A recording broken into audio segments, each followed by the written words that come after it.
mengalirlah kuasa Roh Kudus di dalam hidup kami masing-masing.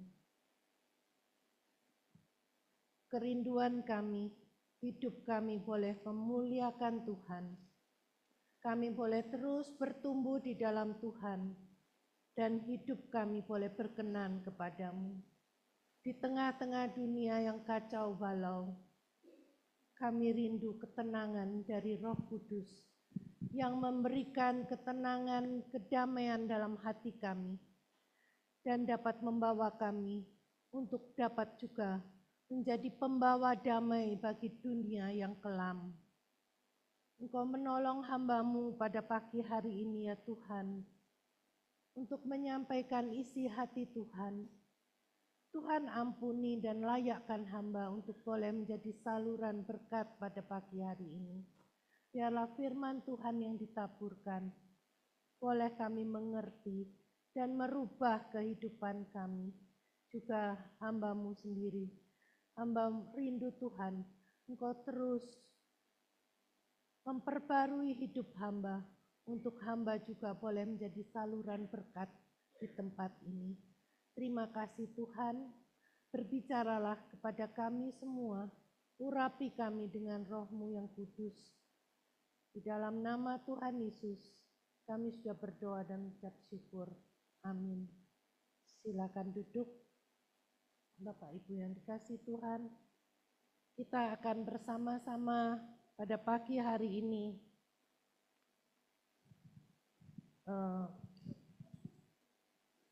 belajar lagi dari firman Tuhan dengan tema Roh Kudus tinggal dalam hidup kita. Roh Kudus tinggal dalam hidupku. Ya, kita akan pujikan dulu. Bersabdalah Tuhan.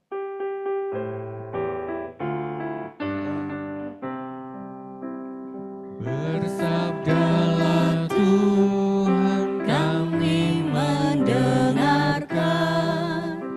Bersabdalah Tuhan, kami mendengarkan. Kuatkanlah kami dan hiburlah kami. Kuatkanlah kami dan hiburlah kami. Silakan duduk. Ya, melalui lagu ini biarlah hati kita boleh disiapkan untuk menerima firman Tuhan.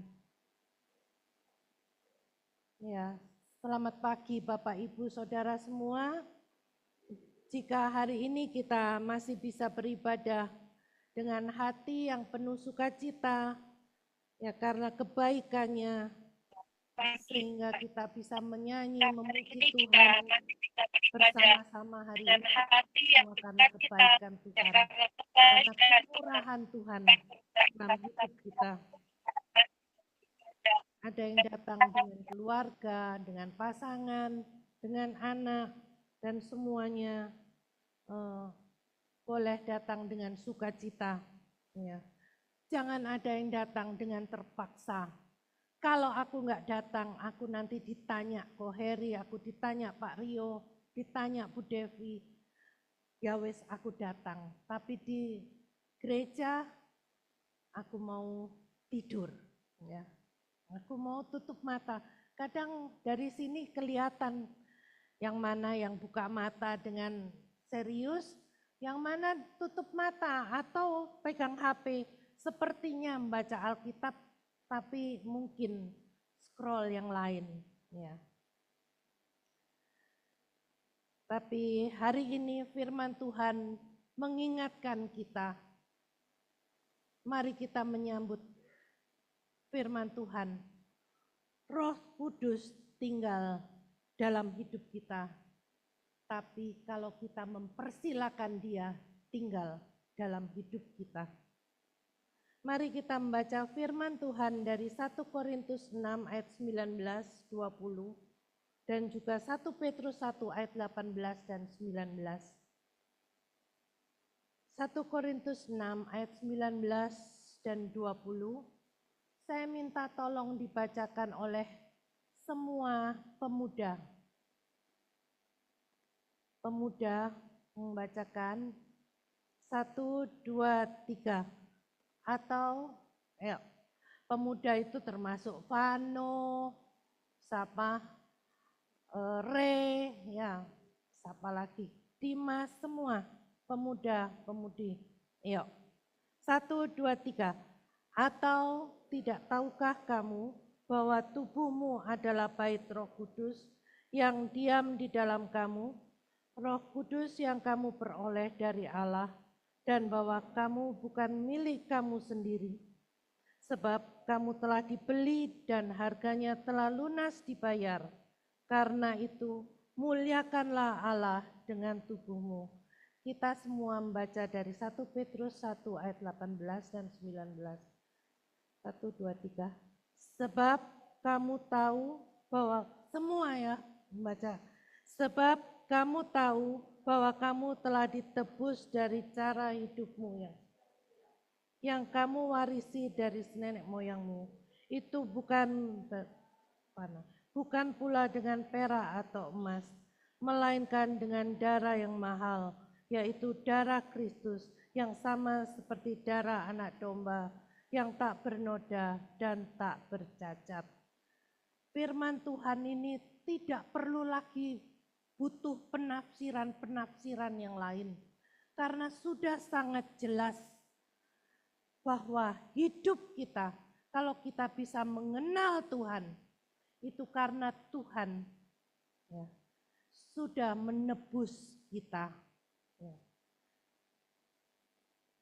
Dan dikatakan di sini bahwa kita yang sudah ditebus oleh Dia karena kematiannya di atas kayu salib, maka tubuh kita ini adalah bait Allah, bait Roh Kudus yang diam di dalam kita, Roh Kudus yang kamu peroleh dari Allah. Ya. Jadi berkat terbesar dan sangat mengagumkan kita adalah tubuh kita yang dulunya tercemar oleh dosa, yang dulunya kita tidak mengenal kebenaran, tidak tahu kebenaran, sehingga apa yang kita pikirkan, katakan dan lakukan semuanya tercemar oleh dosa. Sekalipun ada orang yang dikatakan itu orang baik, tetapi tidak ada orang baik. Semua orang tercemar oleh dosa, tetapi hanya karena anugerahnya, kematiannya di kayu salib, Dia menebus kita. Dia menebus kita dengan darahnya yang mahal, seperti darah anak domba. Sehingga kita yang sudah ditebus oleh Allah, kita adalah milik Allah. Tubuh ini adalah milik Allah. Dalam Roma 14 ayat yang ke-8, jika kita milik Tuhan, hidup atau mati kita adalah milik Tuhan. Ya. Jadi sejak kita menerima Tuhan Yesus dalam hati kita, maka Tuhan Yesus memberikan Roh Kudus-Nya tinggal dalam hati kita. Dan hidup ini juga, tubuh ini sudah menjadi milik Allah. Sah setelah kita percaya Tuhan Yesus, menerima Tuhan Yesus sebagai juru selamat, kita sah milik Allah, bukan milik si kuasa kegelapan. Oleh sebab itu, kalau kita menjadi milik Allah, maka dari segala segi aspek kehidupan kita, kita wajib persembahkan kepada Dia yang pemilik kehidupan. Ya, setelah kita ditebus oleh Dia dari cara hidup yang sia-sia, kita menjadi milik Allah. Kita diingatkan bahwa Roh Kudus ada dalam hati kita. Kita membaca dari Galatia pasal 5. Mulai ayat yang ke-16.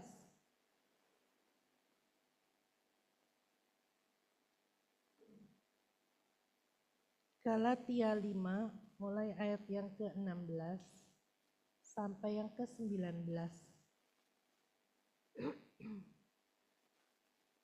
Maksudku ialah hiduplah oleh roh, maka kamu tidak akan menuruti keinginan daging. Sebab keinginan daging berlawanan dengan keinginan roh, dan keinginan roh berlawanan dengan keinginan daging. Karena keduanya bertentangan, sehingga kamu setiap kali tidak melakukan apa yang kamu kehendaki. Akan tetapi jika kamu memberi dirimu dipimpin oleh roh, maka kamu tidak hidup di bawah hukum Taurat. Perbuatan daging telah nyata, yaitu percabulan, terus sampai ayat 23, ayat 22.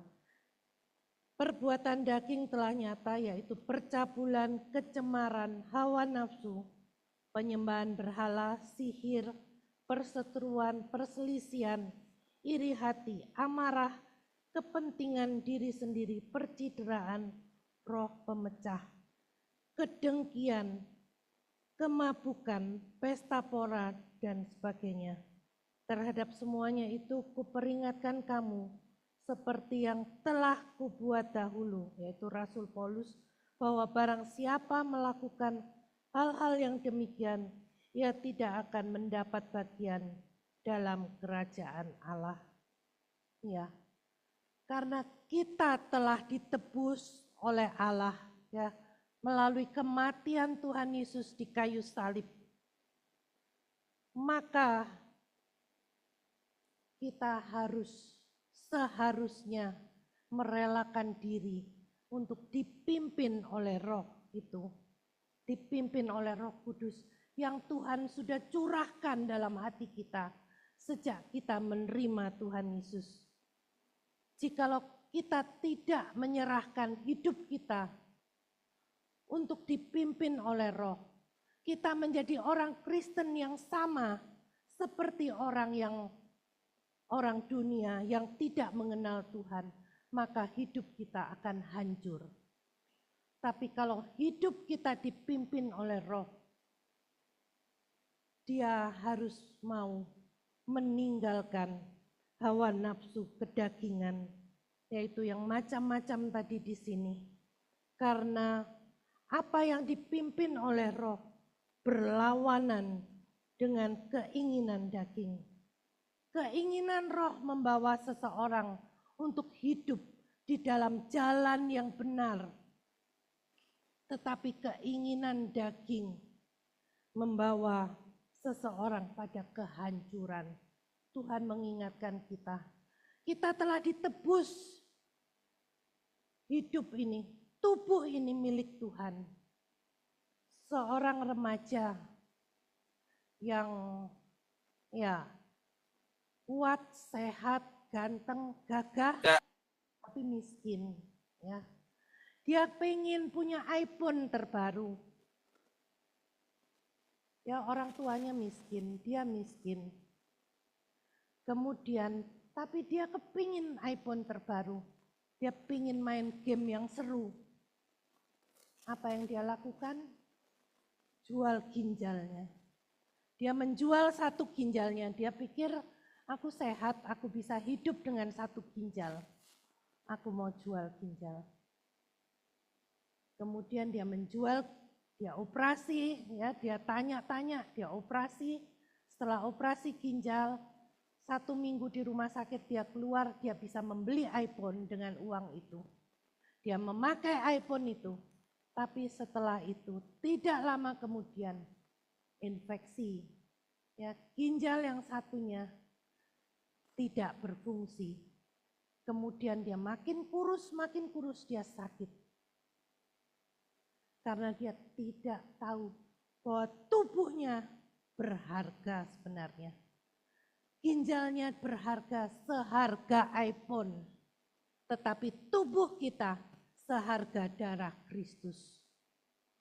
Jangan jual anggota tubuhmu untuk membeli barang yang sia-sia, untuk memuaskan hawa nafsu. Kemudian berita lagi yang sangat memprihatinkan. Saya tidak tahu apakah dia orang Kristen. Seorang bapak menuruti keinginan hatinya, mau meninggalkan istrinya, tapi nggak bisa-bisa. Dia selingkuh, kadung cinta dengan selingkuhan. Apa akhirnya? Dia bunuh istrinya di rumahnya sendiri. Setelah dia bunuh, dia mencoba untuk main drama. Dia masukkan dirinya ke karung seperti dia dirampok. Kemudian anaknya suruh minta tolong tetangga. Karena apa? Hawa nafsu ya, yang tidak bisa dikekang. Banyak hal, remaja-remaja putri, pengen dapat pacar cowok ganteng lewat Facebook, perkenalan di Facebook. Ya enggak semua seperti itu, karena memang ada banyak rumah tangga yang jadian karena ketemu di Facebook. Bahagia itu juga ada ya, seperti adiknya Pak Heni, Ibu Heni itu juga lewat Facebook. Tapi tidak semua, jangan main-main. Baru kenal, ajak ketemuan, ya banyak yang dibunuh atau sepeda motor hilang. Sepeda motor, handphone hilang. Karena apa? Karena menuruti hawa nafsu. Ya tidak mempersilahkan Roh Kudus tinggal di dalam hidup ini. Kalau Roh Kudus tinggal dalam hidup kita, tentu ada kerinduan setiap pagi. Tuhan, pimpinlah aku melangkah hari ini dalam pimpinanmu. Mungkin dalam pekerjaan ada kesulitan, di sekolah ada kesulitan. Tapi kalau kita minta dipimpin oleh Tuhan, hidup kita benar-benar dipimpin, dilindungi oleh Tuhan.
katakan, ialah ini, hiduplah oleh Roh, maka kamu tidak akan menuruti keinginan daging.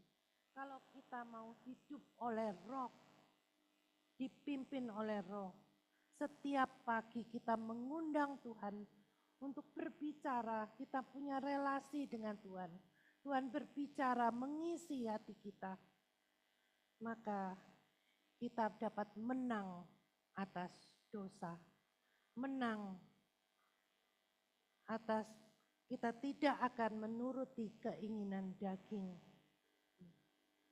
Jadi keinginan daging itu sangat menghancurkan siapapun juga, apapun profesi kita, ya.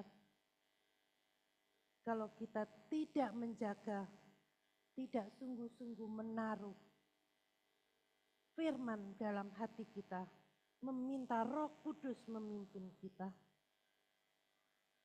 Tadi yang pertama, Roh Kudus memampukan kita melawan hawa nafsu. Roh Kudus memampukan kita menang atas segala dosa, dosa kebencian. Mungkin di keluarga ada anak yang merasa pahit dengan orang tua, atau orang tua yang merasa jengkel dengan anak, atau suami dengan istri. Mintalah Roh Kudus bekerja dalam hati kita. Kalau Roh Kudus bekerja, maka kasih dari Allah itu mengalir dalam hati kita. Kita tidak melihat, kita tidak mengingat yang menjengkelkan, tapi kita kita dapat mengampuni, mengingat kebaikan-kebaikannya. Kalau Roh Kudus bekerja dalam hati kita, kita dapat menerima kekurangan pasangan kita. Dan kita bisa hidup bersama dengan pasangan ini setia sampai akhir. Jangan menjadi istri yang cerewet. Jangan menjadi suami yang egois. Di sini dikatakan hawa nafsu daging itu loh, keegoisan juga. Ya. Suami-suami kadang tidak peduli dengan kelelahan istri, pergumulan istri. Suami-suami sudah capek dengan kesibukan sehingga kurang mesra. Kalau wanita itu seneng ya, paling enggak dipegang pundaknya saja oleh suami gitu sudah seneng. Ya, suami-suami ditanya, dipijet sebentar 5 menit, itu juga sudah senang. Jangan cerewet lihat kekurangan. Ya, suami-suami, istri cerewet karena banyak kali suami-suami yang kurang peduli terhadap istri. Ya, kurang peduli. Sudah capek. Kalau jalan kemana istrinya duluan atau suaminya duluan, istri di belakang. Ya. Saya punya banyak kenangan indah kalau sama Pak Sartono kemana aja. Dia selalu, kalau ada anak ceweknya dia memang rangkul anak-anak ceweknya. Kalau sama saya itu belakangan. Tapi dia selalu cari tangan saya atau pundak saya. Itu aja sudah seneng. Ya. Suami-suami yang cuek terhadap istri. Kalau Roh Kudus tinggal dalam hati, berubahlah. Mintalah Roh Kudus membawa kita menjadi suami yang peduli, yang romantis dengan istri. Itu yang diminta oleh istri. Sehingga istri tidak makin cerewet. Ya. Ya. Yuni jangan cerewet gitu ya. Gitu. Jika Roh Kudus ada, Dia yang akan merubah hidup kita. Galatia 5 ayat 22 sampai 25. Tetapi buah roh ialah kasih, sukacita, damai sejahtera, kesabaran, kemurahan, kebaikan, kesetiaan, kelemah lembutan, penguasaan diri. Tidak ada hukum yang menentang hal-hal itu. Barang siapa menjadi milik Kristus Yesus, ia telah menyalibkan daging dengan segala hawa nafsu dan keinginannya. Jika kita hidup oleh Roh, baiklah hidup kita juga dipimpin oleh Roh. Ya. Kalau hidup kita dipimpin, dipenuhi oleh Roh, kita bisa menang atas dosa. Yang kedua, kita dipenuhi dengan buah Roh. Tidak dalam sehari ya, semua ada. Sejak menjadi orang Kristen, tidak langsung berubah 100%. Tetapi perubahan itu nyata. Sedikit demi sedikit dimunculkan. Ada kasih, ada sukacita. Kata-katanya tidak lagi kata-kata yang menyakitkan. Tidak ada lagi maki-makian. Tidak ada lagi kata, matamu di mana? Enggak ada kata-kata itu. Ya, kata-kata kita, kata-kata yang sesuai dengan apa yang dipimpin oleh Roh. Kalau kita melihat kesalahan, kita tidak langsung menegur dengan makian. Tapi kita bisa memberikan, membawa damai sejahtera di dalam teguran-teguran itu. Ya walaupun kadang-kadang kita tidak sempurna, kita gagal. Tapi Roh Kudus yang ada dalam hati kita itu mengingatkan, menegur kita. Roh Kudus itu selalu mau menegur kita kalau salah. Tapi kalau ditegur, aku ya wis gini ya sudah dari sononya. Dari sononya seperti ini, ya nggak bisa berubah. Nanti kalau mati baru berubah, nggak bisa. Hidup dan mati kita, kalau kita milik Allah, kita menjadi berkat buat banyak orang. Hidup kita, kata-kata kita, kehadiran kita membawa sukacita. Ya, mungkin di persekutuan pemuda kamu tidak merasa bahwa kehadiranmu itu memberikan dampak. Berdampak loh. Kehadiran Vano, kehadiran Sharon di persekutuan. Berdampak. Kalau tidak ada kok sepi ya. Gitu. Aku senang lelucon gambarannya, aku senang humornya. Tapi kalau seorang yang tidak menjadi berkat, mudah-mudahan aku nggak ketemu dia hari ini. Mudah-mudahan dia tidak datang hari ini. Aku tidak mau dia ada. Ya, apalagi di gereja.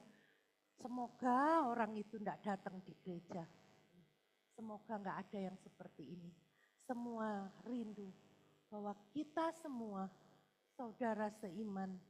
Ada kekurangan, ada yang punya kelebihan, tapi kita rindu. Kita bisa berubah. Dia bisa berubah, dia bisa menjadi berkat. Ya. Kasih itu nyata, bukan buah Roh itu hanya ada di dalam tertulis di dalam Alkitab, tapi buah Roh itu nyata, bisa dirasakan oleh keluarga, orang-orang yang terdekat terlebih dahulu. Saya senang kalau melihat foto-foto ya dari status WA, foto-foto keluarga yang pergi bersama dengan anak, kemudian ada kata-kata. Senang saya melihat status WA Pak Aris dan Bu Erna. Ya, mesra ya, pulang latihan atau pulang dari gereja, makan berdua, asik gitu ya. Terus belum lagi Pak Mahendra, Bu Mahendra, foto keluarga di Pampang, kemudian ya padahal jauh loh, kok bisa ketemu ya. Senang hati ini melihat tuh senang, oh Tuhan memimpin Pak Mahendra jadi bapak yang baik untuk anak-anak.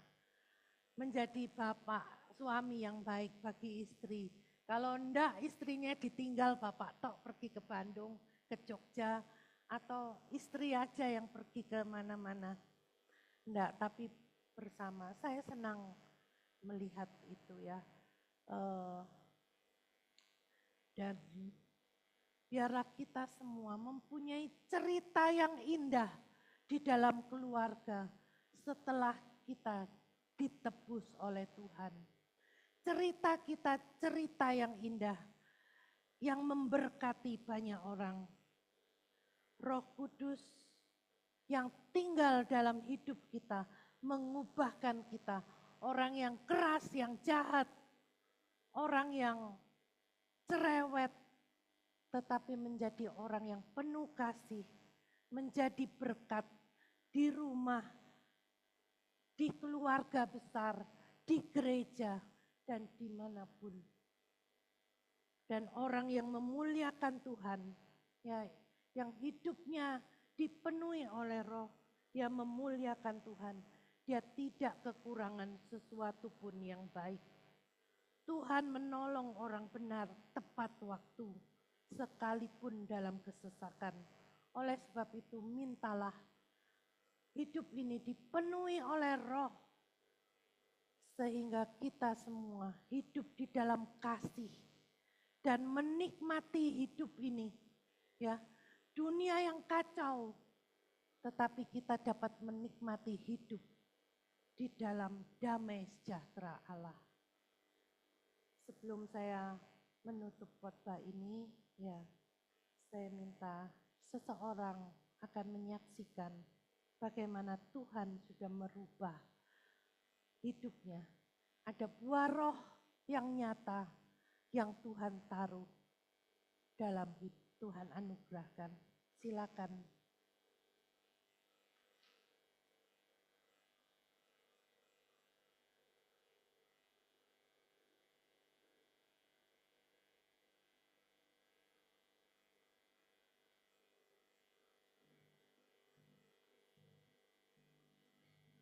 Salam, selamat pagi Bapak Ibu Saudara yang dikasihi Tuhan Yesus.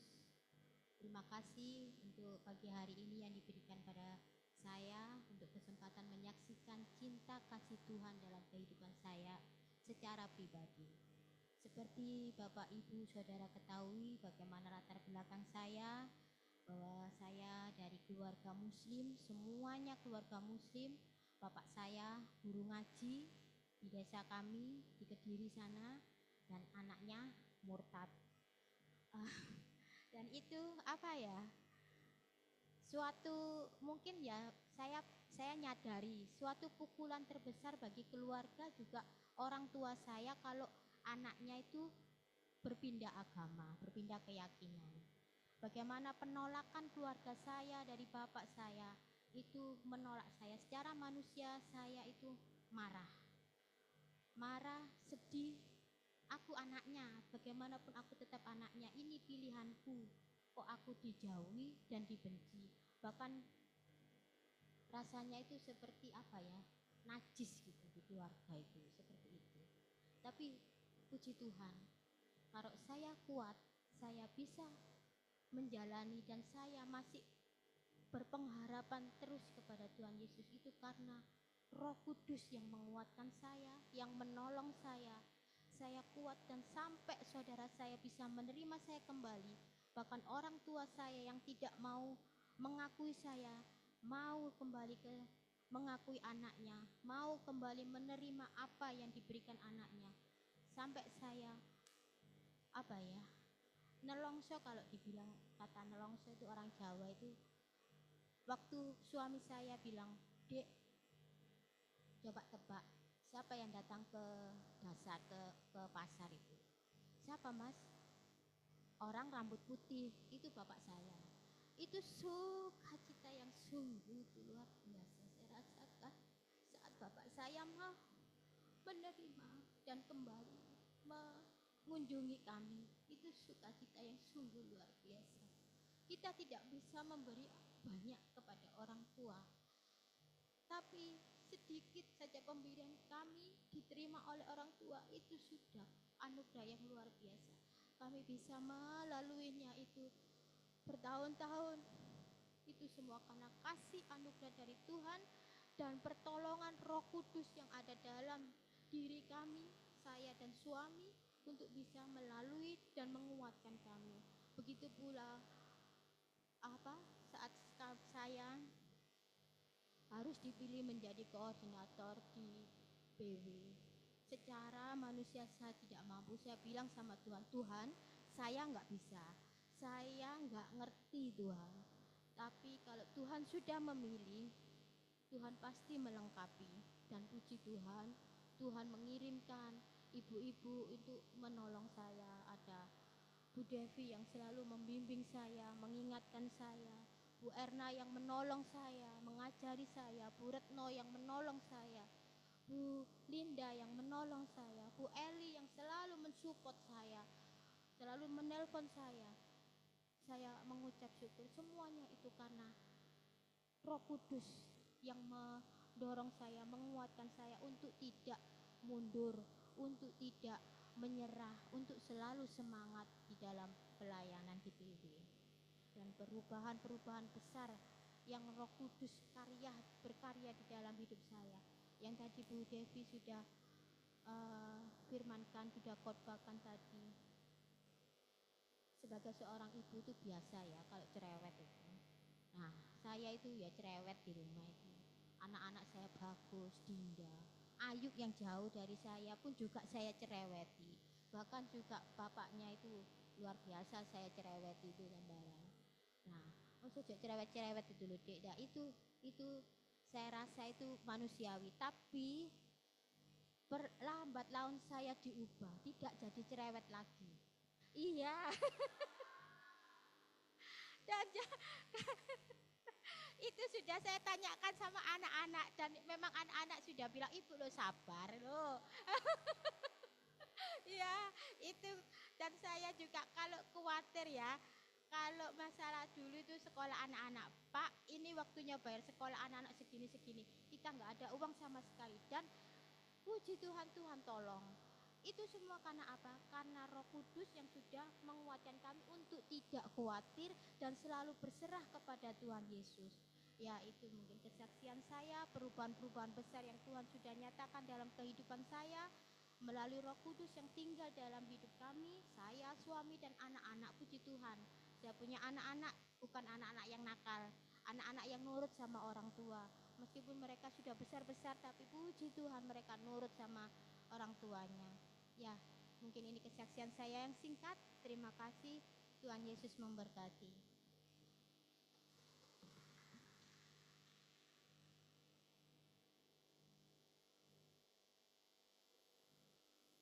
Juga yang tadinya belum mengenal Tuhan, tapi mau menerima Ibu Sri dan melihat pasti perubahan yang ada.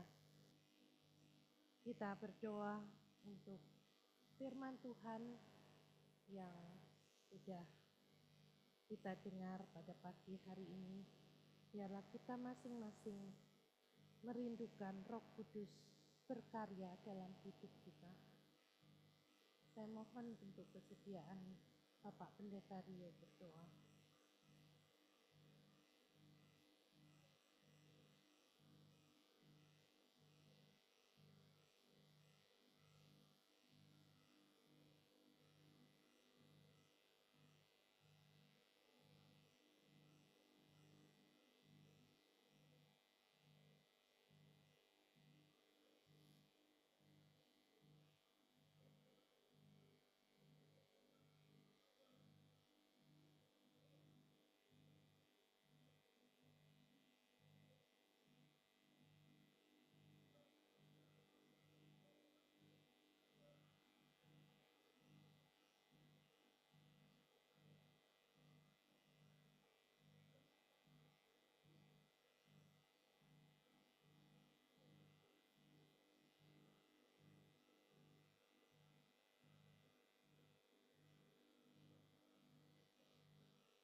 Kami juga berdoa Tuhan pada pagi hari ini untuk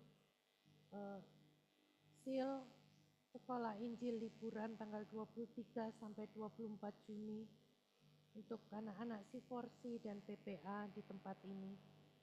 Engkau menolong supaya anak-anak yang mengikutinya boleh bersukacita, boleh bertemu dengan Tuhan Yesus dan menikmati akan Roh Kudus yang menolong mereka untuk hidup menjalani kehidupan ini.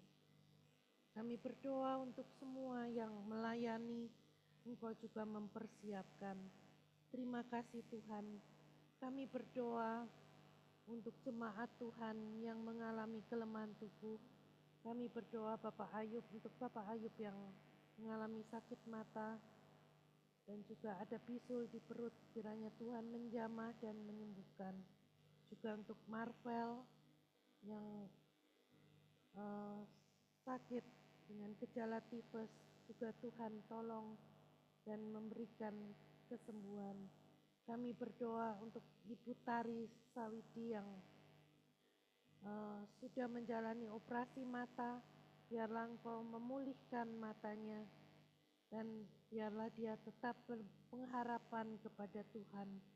Kami juga berdoa untuk Ibu Dina yang dalam proses persiapan operasi untuk jantungnya.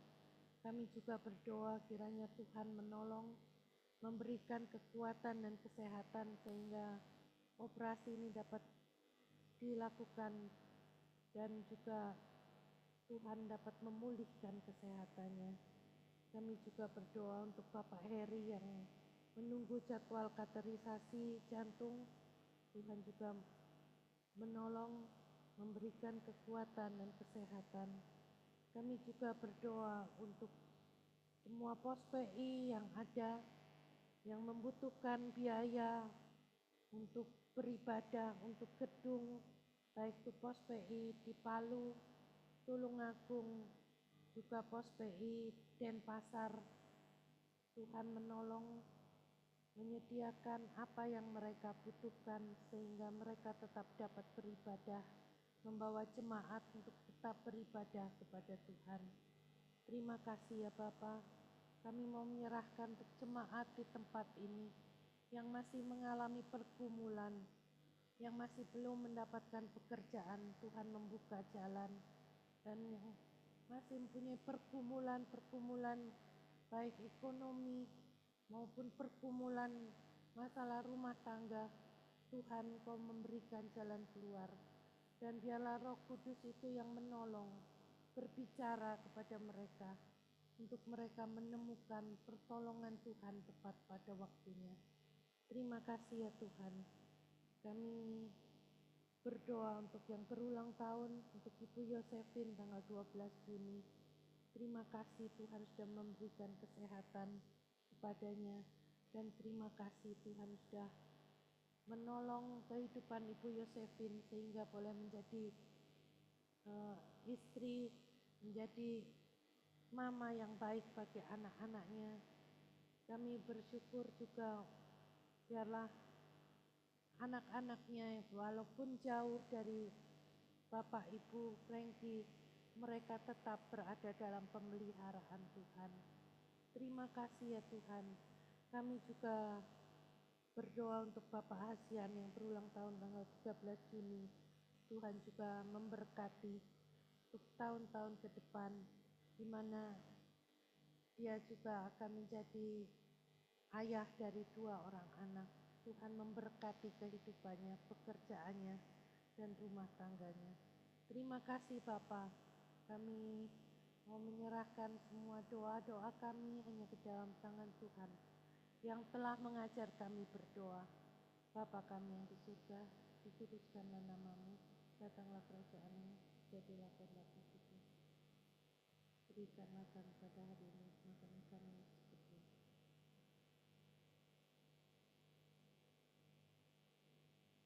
jangan membawa kami ke taat, tapi lepaskan kami daripada yang jahat, karena Engkaulah yang punya kerajaan dan kuasa sampai selama-lamanya.